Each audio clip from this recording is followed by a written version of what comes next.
Hey guys, it's Greg from GWA Auto Parts, and today we're here with the AA Ignition 30 amp power inlet box. So let's start by opening the cover here. And if you look in here, you're going to see that there is a 3-pin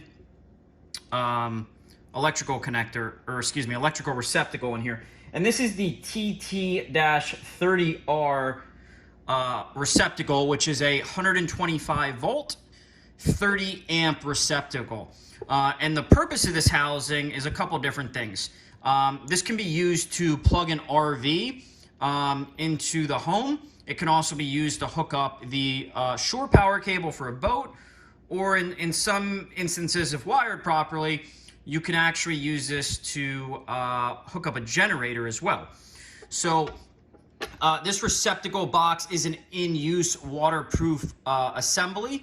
So you can plug your plug in here, your cord. You can close this, and if you look here, there's a spot for the wire to come out.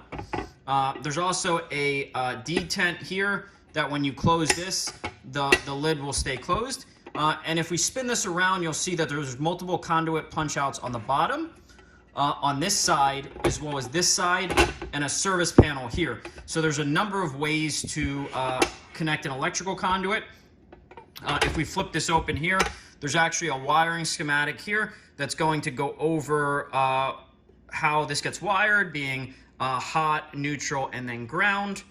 And again, when this closes, this little detent here keeps this closed so it won't open. If you guys have any questions about the receptacle box, please feel free to reach out to us. We'll be glad to help.